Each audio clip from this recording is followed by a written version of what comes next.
हिंगणा स्थित जीएच रायसोनी कॉलेजमध्ये महाराष्ट्र सीईटीच्या वतीने MBA सीईटीची परीक्षा घेण्यात आली होती। ही परीक्षा दुपारच्या वेळेवर असताना सर्व्हरचा प्रॉब्लेम सांगून काही विद्यार्थ्यांचा पेपर रात्री 10 वाजता घेण्यात आला। ह्या पेपरमध्ये रात्रीपर्यंत चालला तरी देखील बऱ्याच टेक्निकल बाबींमुळे विद्यार्थ्यांमध्ये या परीक्षेला घेऊन निराशा पसरलाय। ही परीक्षा पुन्हा घ्यावी अशी मागणी विद्यार्थ्यांच्या वतीने करण्यात आली आहे। गए बाउंसर्स लगवाए गए वहाँ पे, और वहाँ पे सीईटी की तरफ से और पूरे के पूरे कॉलेज की तरफ से हार्डली कोई, मुझे लगता है इक्का दुक्का कुछ वहाँ पे रिप्रेजेंटेटिव्स थे जिनको कुछ पता ही नहीं था कि हो क्या रहा है करके। वहाँ पे जो इन्विजिलेटर्स थे जो हमारी एग्जाम लेते हैं वो जीएच रायसोनी कॉलेज के स्टूडेंट्स हैं, फर्स्ट ईयर सेकेंड ईयर के, जिनको 2 दिन पहले कॉन्ट्रैक्ट बेस पे इंटर्नशिप के नाम से एडुकेटी ने हायर किया था।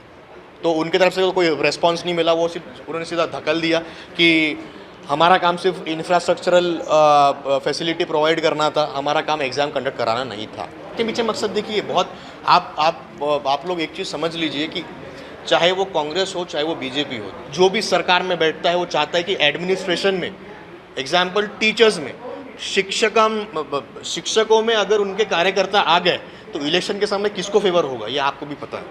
तो जो भी पॉलिटिकल पार्टी अभी आज पावर में है वो चाहती है कि उनके कार्यकर्ता, उनके फैमिली मेम्बर, उनके जो बंधु है वो फर्जीवाड़ा करके यहाँ पे आए, चाहे वो IAS बने, चाहे वो IPS बने, चाहे वो एडमिनिस्ट्रेटिव में जाए, चाहे वो रेलवे में जाए, चाहे वो टीचर्स में जाए।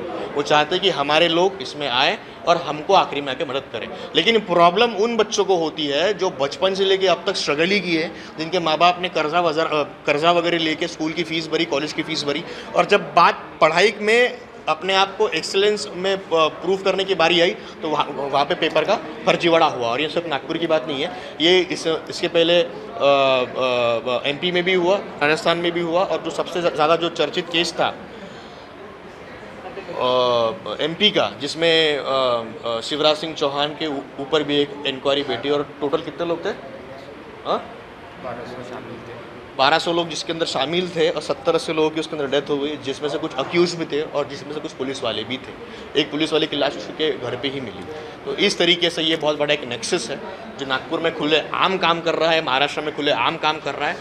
और मुझे एक चीज़ समझ में नहीं आ रही है कि ये 2-3 रिपोर्ट से मैं आपको जो ये दिया हूँ पेपर नोट, उसके अंदर लिखा हुआ है कि देवेंद्र फडणवीस साहब को भी इसके पहले कंप्लेंट किया गया था। उन्होंने बोला था कि हम लोग इसके ऊपर एक्शन लेंगे। उसके बाद उदय सामंत ने भी इसके पहले एक स्टेटमेंट दिया था कि ये कंपनी ब्लैक लिस्टेड है, इसको आगे से काम हम लोग नहीं देंगे। ऐसे कैसे कि साल भर के अंदर वही कंपनी MBA CET का एग्ज़ाम कंडक्ट करवा रही है और कोई कुछ नहीं बोल रहा। तो ये सबकी मिली हुई बात भी इनको काम देना, क्या आपको लगता है इसके पीछे का क्या मोटो हो सकता है? इसका मोटो यही है कि इलेक्शन से भी आ रहे हैं लोकसभा विधानसभा के, तो इसमें आप देखिए कि कॉरपोरेट स्ट्रक्चर जैसे काम करता है, कैपिटलिज्म जैसे काम करता है कि अरबों खरबों की संपत्ति किसी भी पॉलिटिकल पार्टी को एज अ डोनेशन देना, और वहाँ से 2014 के बाद से जिस तरीके से इलेक्शंस महंगे हो गए, तो ये पैसा आ कहाँ से रहा है? ये पैसा कॉरपोरेट का ही है। मैं MBA CET के लिए अभी 1 साल से प्रिपेयर कर रहा था, तो मेरा ही centre GS Raisoni Hingna polytechnic college जो है वाड़ी रोड में, वहाँ पे मिला था। तो मैं 11 बजे से वहाँ पे था। मेरा पेपर सेकंड स्लॉट में था 2 बजे से 4:30 बजे तक के। तो मैं वहाँ पे 11 बजे पहुँचा था। तो मेरा पेपर मतलब दिन भर तो हमारे साथ तो पूरा टाइम पास ही किया गया, डायरेक्टली बोले तो अंदर जाओ, बाहर जाओ, इधर बैठो, उधर बैठो, वो बिल्डिंग में जाओ, बस यही बताया जा रहा था, बाकी कुछ भी नहीं। और सर्वर प्रॉब्लम है, बस यही बताया जा रहा था, बाकी कुछ भी नहीं। इनके तरफ से कुछ रिस्पॉन्स ही नहीं आ रहा था। स्टाफ जो भी था वो सब भग गए थे अपने घर पे, किसी को कुछ लेना देना ही नहीं था। वो सब बोल रहे थे कि अपना अपना देखते बैठो, हमको मत बोलो कुछ। तो ऐसा सब कुछ चलता रहा।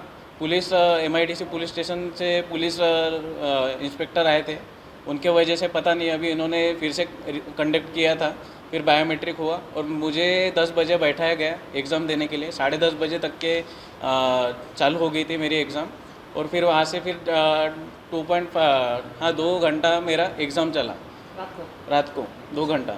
तो मेरा कुछ 12:30, और मेरा प्रॉब्लम ये, मेरे PC में प्रॉब्लम ये था कि लॉगिन लॉगआउट बहुत ज़्यादा प्रॉब्लम आ रहा था, और ना हमको जो वर्कशीट मिलती है, जो एग्ज़ाम देने के लिए जो देते हैं तो वो भी नहीं मिली थी, ना पेन मिला था, कुछ भी नहीं मिला था। इन्विजिलेटर जो थे वो BCA फर्स्ट ईयर के स्टूडेंट थे वहाँ पे, बाकी उनसे भी कुछ रिस्पॉन्स नहीं था। वो बोल रहे थे कि हमारी गलती कुछ नहीं, हमको बस यहाँ पे ऐसे बैठा है, बाकी कुछ नहीं।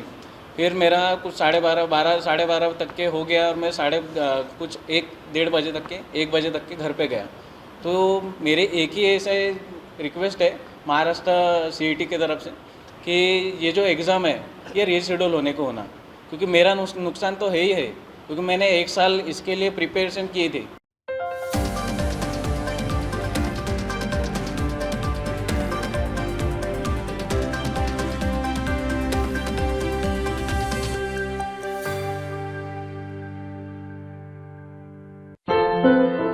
क्या हुआ बहू? माँ, पाइल्स की बहुत तकलीफ हो रही है। तो तुम गुदरोग सर्जन के पास क्यों नहीं गई?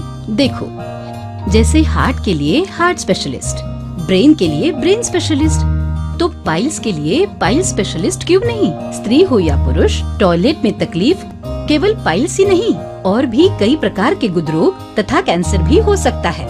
इसीलिए इसकी प्रत्यक्ष जांच जरूरी है।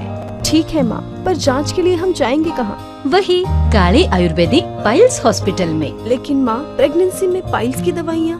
प्रेगनेंसी में आयुर्वेदिक दवाइयाँ सुरक्षित होती है।